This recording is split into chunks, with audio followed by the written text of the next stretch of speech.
Hi everyone, and welcome to video number 8 on the Western Front, British sector. And if you remember, in the previous video I was talking about how war actually did help to encourage and make developments in medicine, in the treatments offered to the soldiers who were wounded in the trenches. Now this video is all about how war affected or led to developments in surgery for the wounded soldiers. Now if you remember, last video I gave you a terrible clip, terrible actual singing there of Edwin Starr. Now you'll be relieved I'm not going to do any singing in this video, but go back to the 1980s. There was a band there called Culture Club, and they had a very, very flamboyant lead singer, a man called Boy George. Possibly one of the most famous hits was a song called Do You Really Want to Hurt Me? Well, yes, if you're in World War I in the trenches, we do want to hurt you. We actually want to kill you. But they had another song, not quite as famous, called The War Song. And the very first line of that song, again, it was an anti-war song with an anti-war message. And the first line is very simple. He said, "War is stupid." Now again, most of us might agree with the sentiment there. But remember, war is stupid, yes, but as I've tried to suggest to you, sometimes war could act as a catalyst for change or progress. And in this video, hopefully I will show you how that actually happened with surgery. So the first problem, blood loss.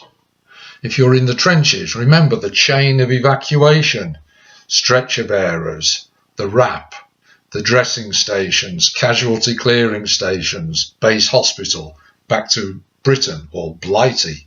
The chain of evacuation. If you could get proper medical treatment, particularly as regards blood transfusions, the earlier the better.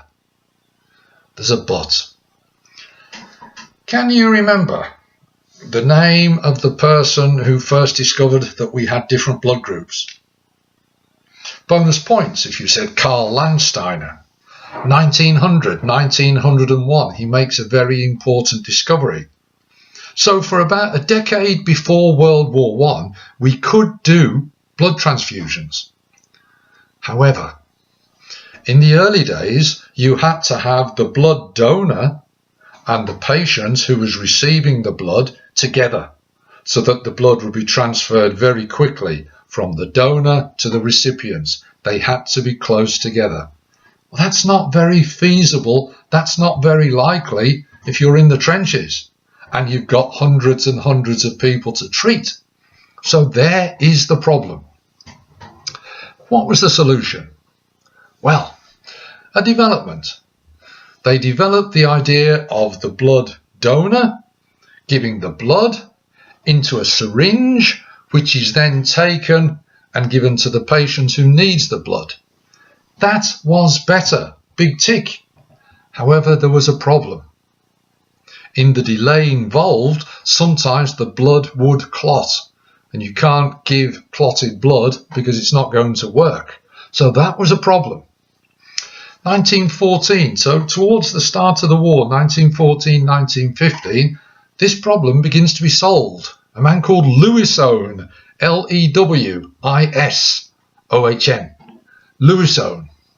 He uses a chemical called sodium citrate. This stops the clotting. So it's better. That's good news. It stopped the clotting, but it still had to be used quickly.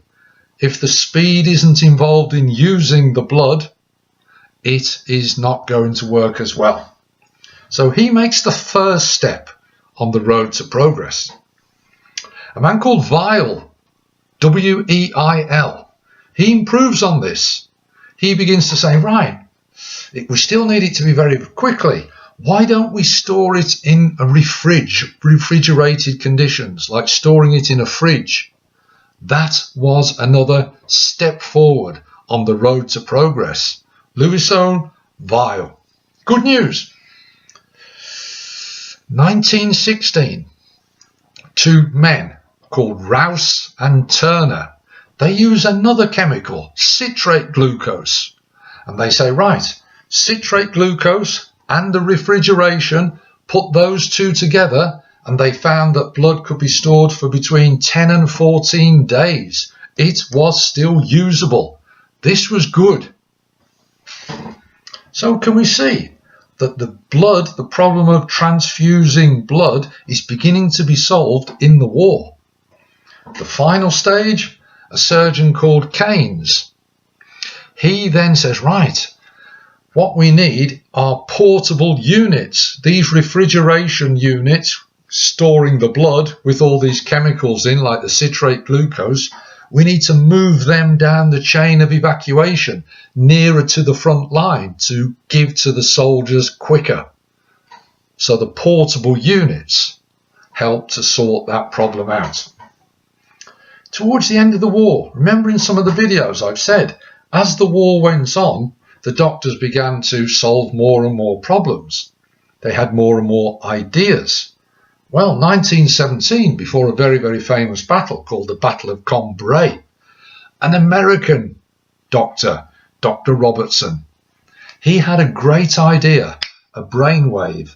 He said, let's collect the blood and store it before the battle, before it's needed. So he collected and stored blood group O. That's a universal donor group, so everybody can receive blood group O. So if you like, 1917 was the very first blood bank. Now we have blood banks stored all over the country.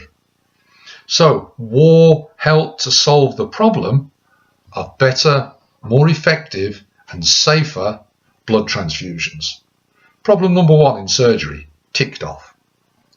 Now, can you remember the name of this hat? Well, it's a helmet for a start, it's not a hat. Can you remember the name of it?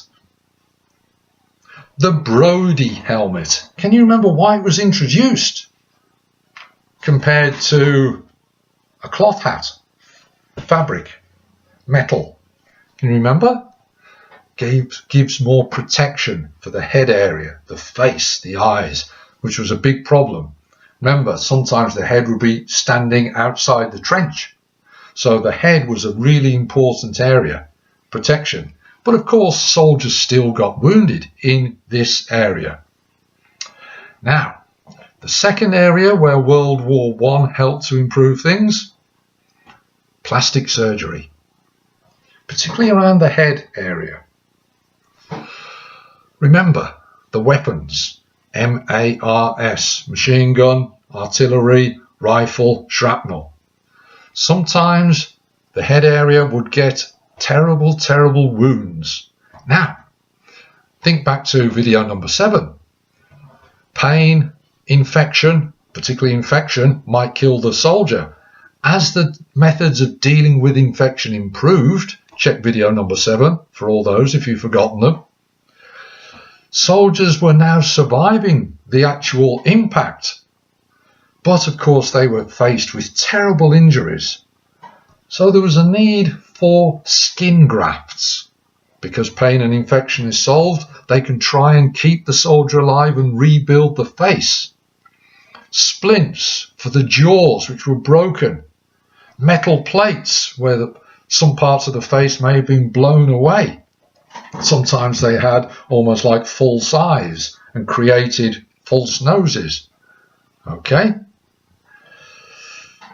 Skin grafts, as I've just mentioned, they used skin from other parts of the body, and sometimes they grew it in like tubes, pedicles they were called. So you would get a piece of skin here, wrap it into sort of like a sausage, and then move it down onto the area where they need the skin to regrow. That's cutting down on the infection. So skin grafts, rebuilding the face, plastic surgery. A New Zealand doctor, a great man called Harold Gillies. He did a huge amount to actually help many, many wounded soldiers who had quite terrible disfigurements. So the skin grafts, the plastic surgery, Gillies read the work of French doctors. He was aware of work from the Russian doctors. teamwork playing a part there. Plastic surgery, again, made huge steps forward as a result of the injuries from World War I. Blood transfusion, plastic surgery. The third and final area of surgery, brain surgery, head injuries, the Brodie helmet trying to protect the soldiers, not always working because the weapons were so powerful. The head was sometimes exposed. There were very high numbers, particularly in the early parts of the war, of soldiers with head wounds. Doctors had to try and come up with something like this, which would help them. Remember, as blood transfusions got better, the soldiers are surviving the initial injury. First of all, they use saline solutions, saline salt, giving salt in. It reduces the shock, so the patient, the soldier, won't die from shock. They're fit enough. They are surviving the wound, so now they needed treatment, surgery on the brain, on the head area. X-ray machines, I mentioned them in video 7 if you recall. Portable X-ray machines going forward in the chain of evacuation to be dealing with the wounded soldiers earlier, quicker. And a surgeon called Harvey Cushing comes up with a very good new idea. He developed the surgical magnet, and basically it got the fragments out from the head wounds. You know how a magnet works. It attracts, for example, iron filings. So they are basically attracting the steel, the metal from the weapon to the magnet to remove it, so that obviously the patient has got more chance of survival. Blood transfusions, plastic surgery, brain surgery, 3 areas where medicine makes progress during World War I. So you see, war is stupid, yes, but in a way it helped to make progress. Our final thing, just before we finish the video. Why did World War I actually change and improve medicine?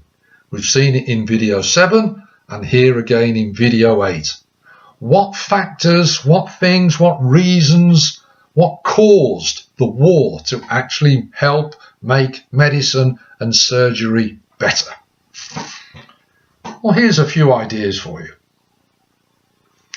Doctors are sharing ideas. They are working together as a team. They knew it was important to get as many men fit and repaired and recovered and healthy as possible to get them back to fight to win the war. New weapons, the machine gun, some of the artillery, the gas, the shrapnel. New weapons were causing new problems, so the doctors have to get together to come and try and get new ideas. Think of video 7 and all the reasons and the ideas that they got for better treatments of infection.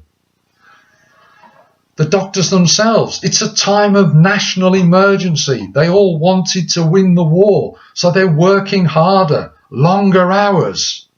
They were determined to come up with answers because there's such a huge problem.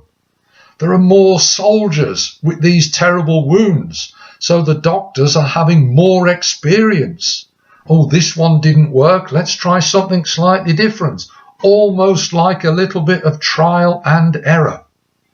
And as they tried things and they found some succeeded, they then shared those ideas with other doctors on their side. If you like, some doctors became specialists in certain areas and they shared their expertise with other doctors from countries on their side. The British government in our case, the government, the British industry, money, all those 3, link them together. The government, industry working together, money is provided to get the materials. Doctors are paid, well paid, they're coming up with ideas. Put it all together, ladies and gentlemen, and you get progress. So World War I, a terrible war in many, many ways, more than 10 million people killed.